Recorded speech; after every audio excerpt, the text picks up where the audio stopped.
Welcome to the very first of our seminars on Sustainable Development Goals for Business.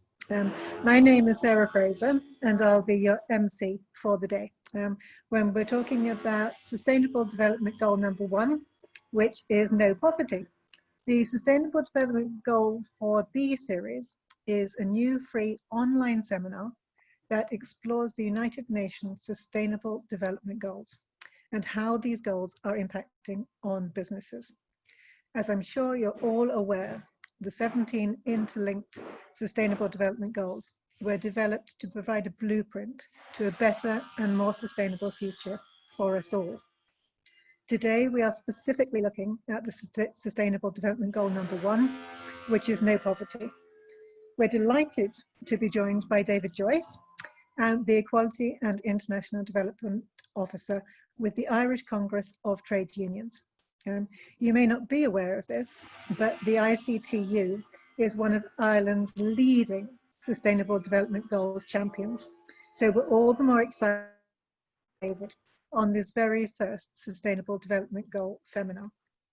David's work at the ICTU includes the promotion of equality at a number of levels, including trade unions and in Irish workplaces, as well as at the national policy level.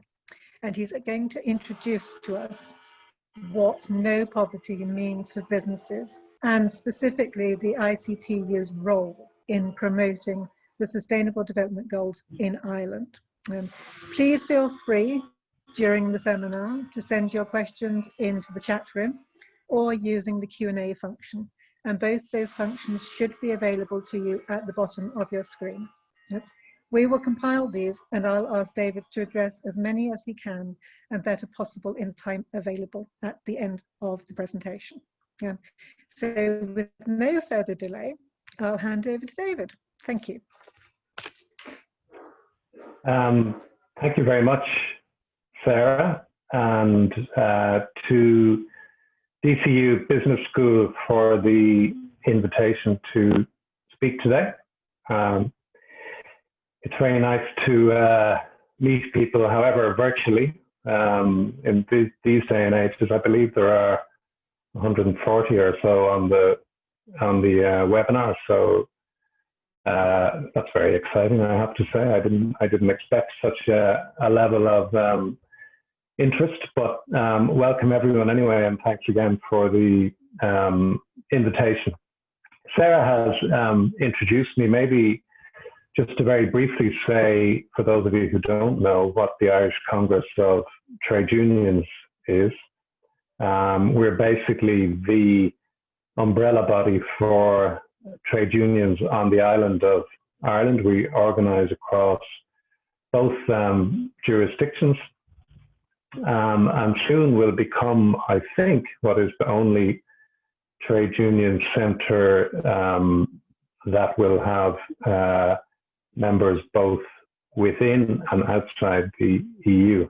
So that will be an interesting space to be. But anyway, let me get into what I was going to talk to you about, which is the SDGs, with a particular emphasis, of course, on SDG 1. Now, I'm trying to move this on, but let me just see. Okay, yeah, there we go. As Sarah said in her introduction,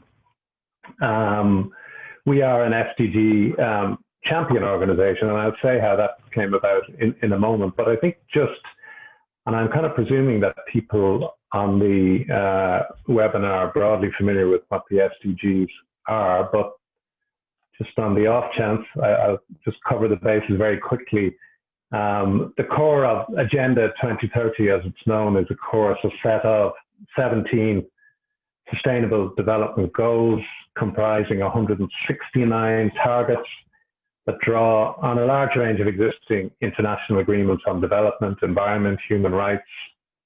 And the goals are integrated and indivisible in many ways. They're global in nature and different from the Millennium Development Goals. Their predecessor are universal in terms of their application.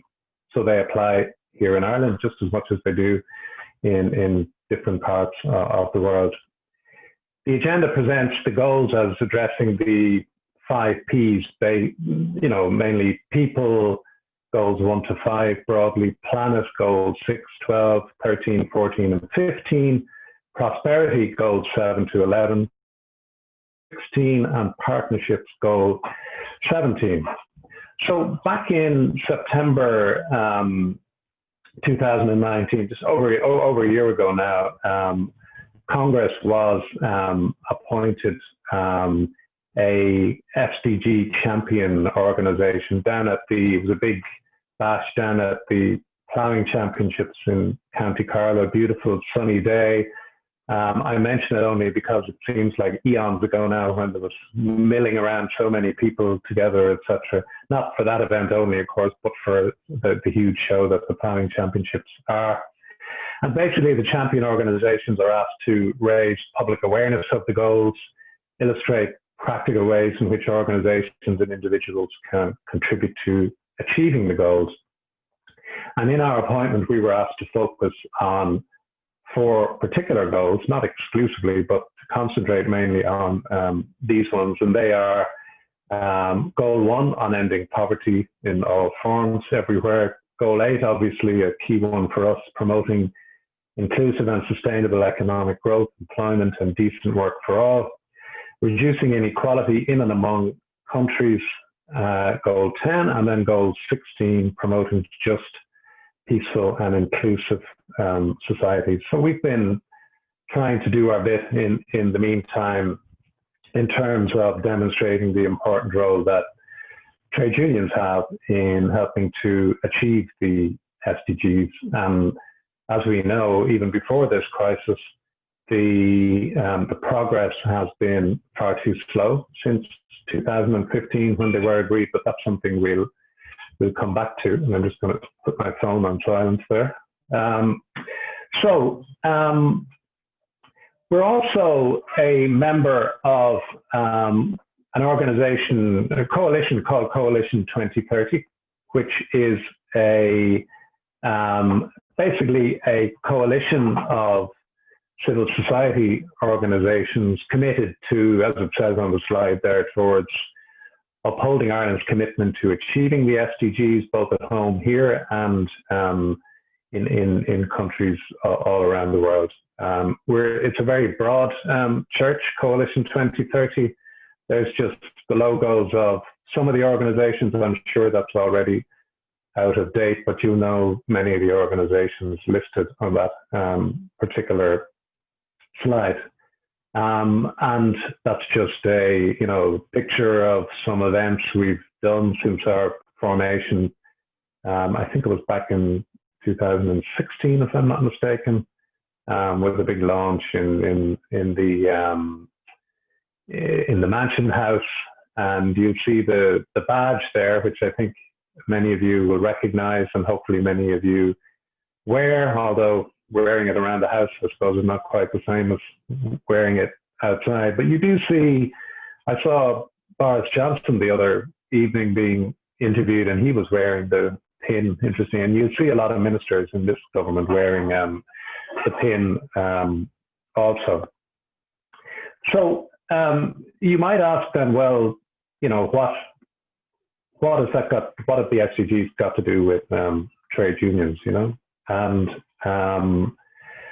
I suppose we were involved right from the start, both in terms of trying to shape the agenda and many of our priorities, such as decent work, obviously, the fight against inequalities, the need for a just transition to a carbon-free future, and civil society participation are included in the SDGs, and that's no accident. I mean,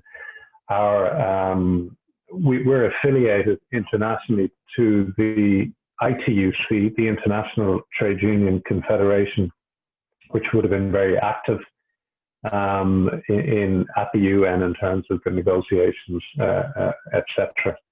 And we ourselves were peripherally involved in that. Of course, David Donoghue, the then Department of Foreign Affairs diplomat, was co-chair of the negotiations. So because of that, our voice maybe held more sway than it might have, internationally at that time. And we're also affiliated at a European level to the European Trade Union Confederation, and they would be, working to ensure that the European Commission and all the European institutions integrate the SDGs into their work as well. So I suppose through our work in upholding freedom of association, collective bargaining rights, promoting decent work and workers' rights, we would say the trade unions are essential to achieving the SDGs. And unions internationally have united around a campaign for a new social contract, and I'll talk about that in a minute, but that hashtag Time for Eight of course being goal 8 for decent work, is something that unions all around the world use to basically provide a kind of collection point for the activities from around the world that unions are taking in relation to trying to ensure the implementation of SDGs, particularly focused around goal 8. And that's a hashtag for those of you interested that you might want to look up after the event today. In terms of what we mean by a new social contract, I suppose broadly speaking, it's a campaign aimed at advancing policy measures to confront the crisis we're now in, of course, and achieve the SDGs in the longer term. And unions globally would say that the global economic has basically failed working people. The greed of huge global corporations has captured many governments which are acting against the rights and security of their own workers. In global supply chains, 94% of the global workforce is a hidden workforce, where that obscurity of business contracts kind of facilitates exploitation and oppression.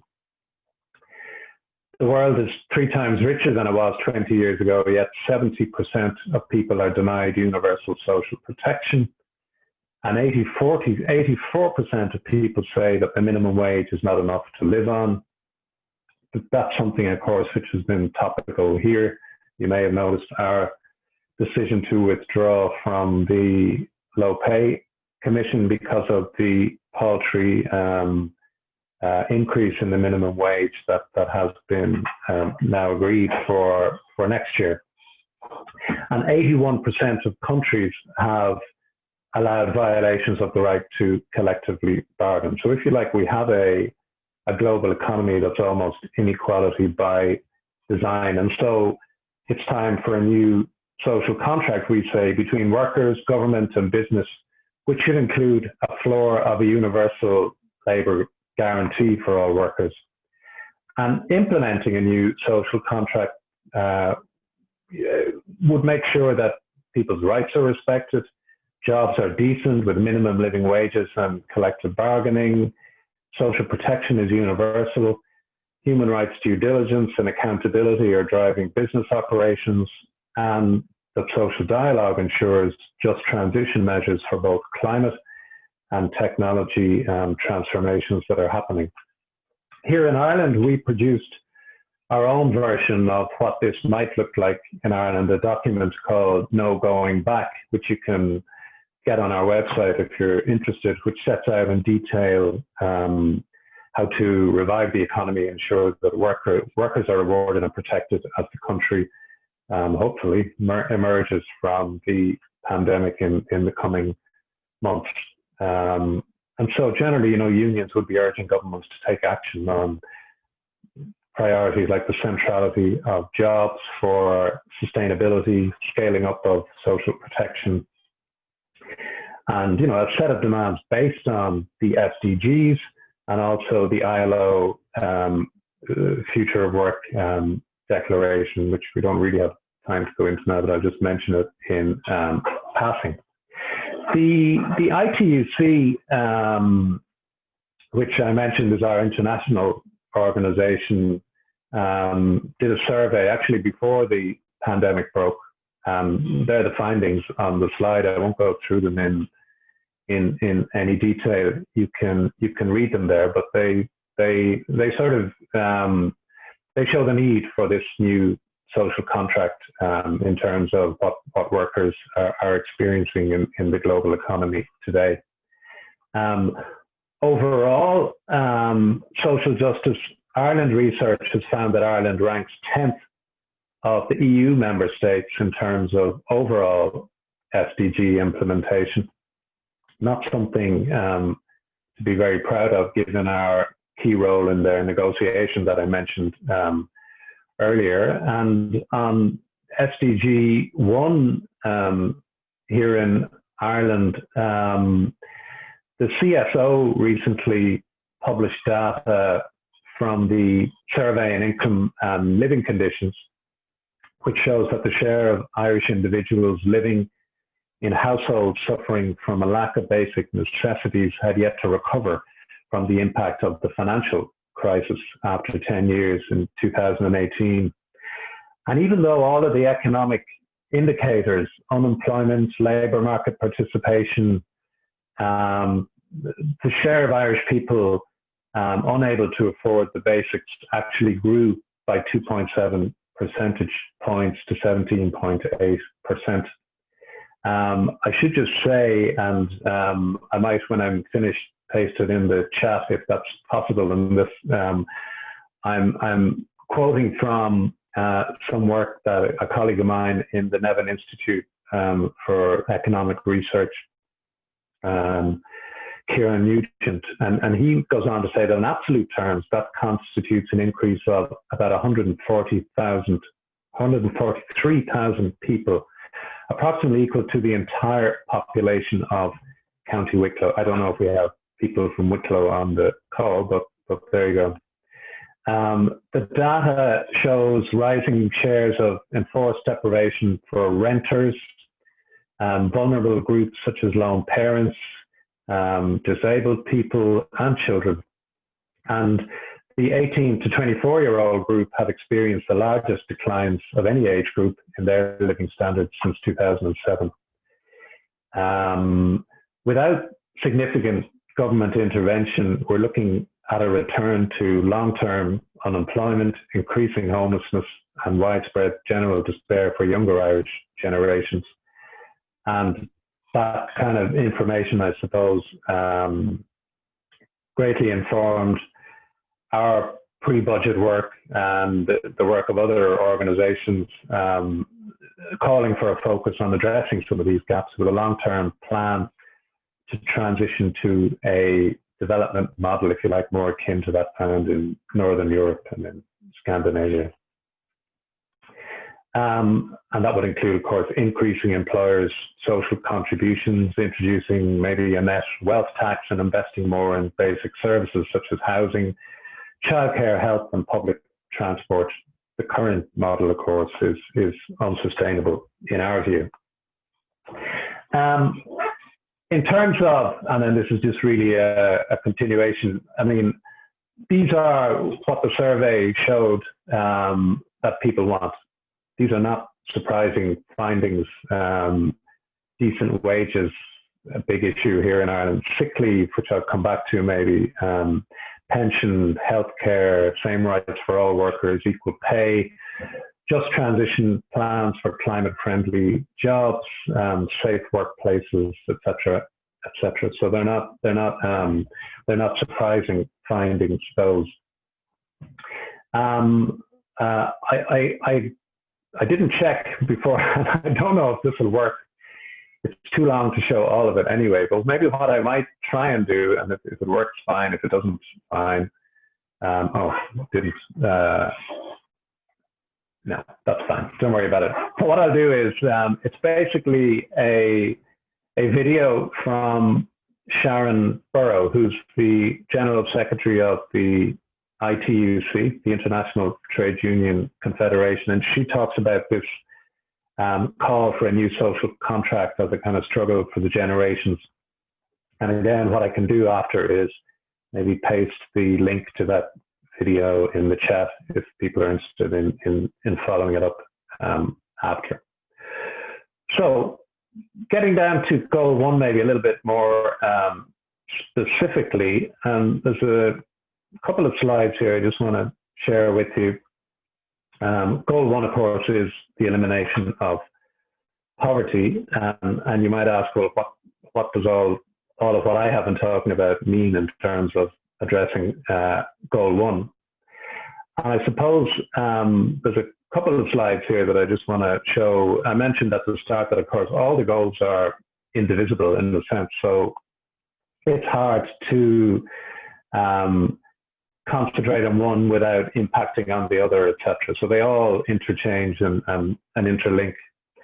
And there is evidence that social dialogue, for example, and the 2030 agenda closely interact with each other in a number of ways. First, several SDG targets, such as the full recognition and observance of labour rights, target 8.8, the rule of law, target 16.3, they all lay the foundations for effective social dialogue.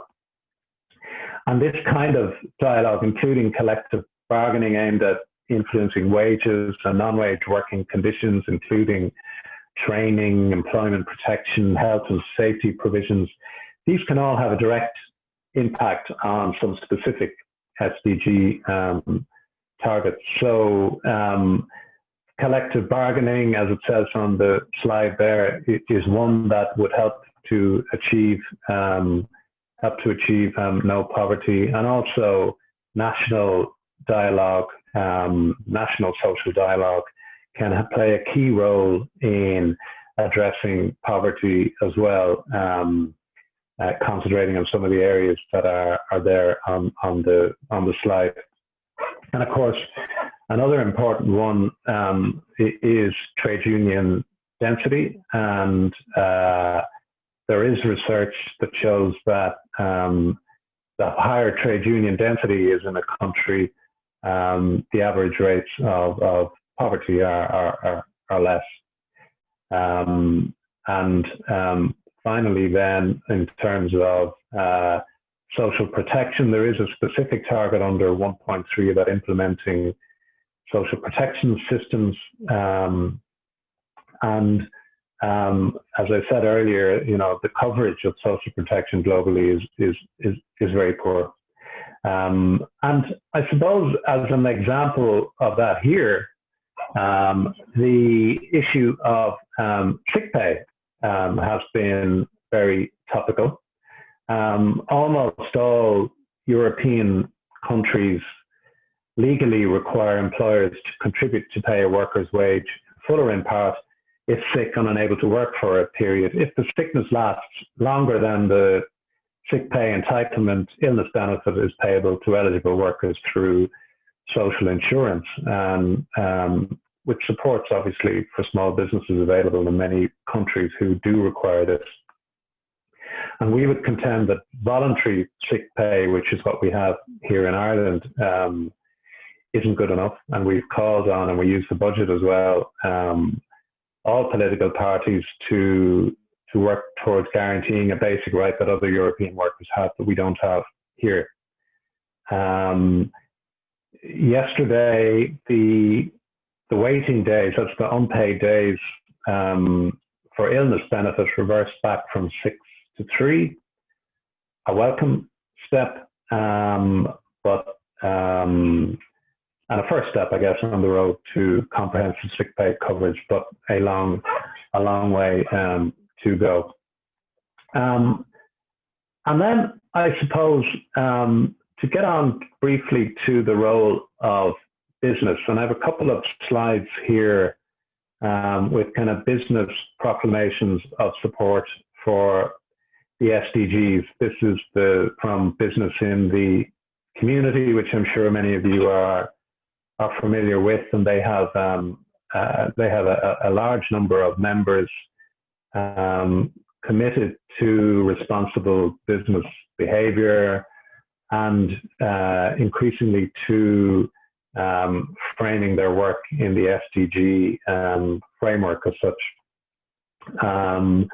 Chambers Ireland is also very actively involved in promoting the SDG framework within their members' work as well. And I just took this screenshot from their website, and they have some interesting materials up there as well. But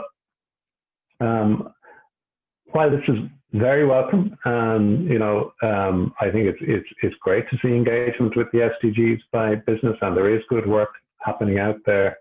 Unfortunately, it does often contrast with the actions of business when it comes down to it.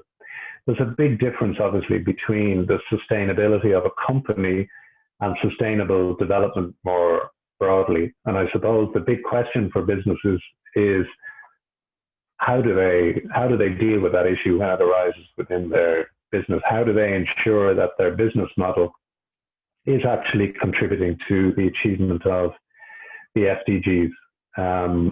There are many examples. I mean, I suppose topically, I guess some of you will be aware that this week Amazon Prime have a big consumers event. This is going to happen a lot between now and Christmas, where there'll be all sorts of promotions and then ads to encourage us all to shop online. And you may have seen during the week that Amnesty International joined with unions who've been involved in this work for some time, calling on Amazon to respect workers' rights, in particular the right to join and form trade unions. And that's because of growing evidence in recent months that Amazon is interfering with workers' rights to organize and investing significant resources in monitoring workers and the perceived threat of potential trade union activity in their fulfillment centers, I believe they call them.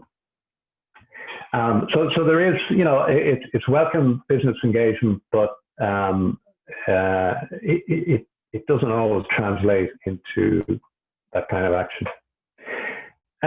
So in conclusion, I suppose what I'd say is that we will continue to cite the relevance of the SDGs in our work in terms of trying to get out of this crisis and offer policy responses to accelerate what's now. We basically have a decade left, SDGs decade of action.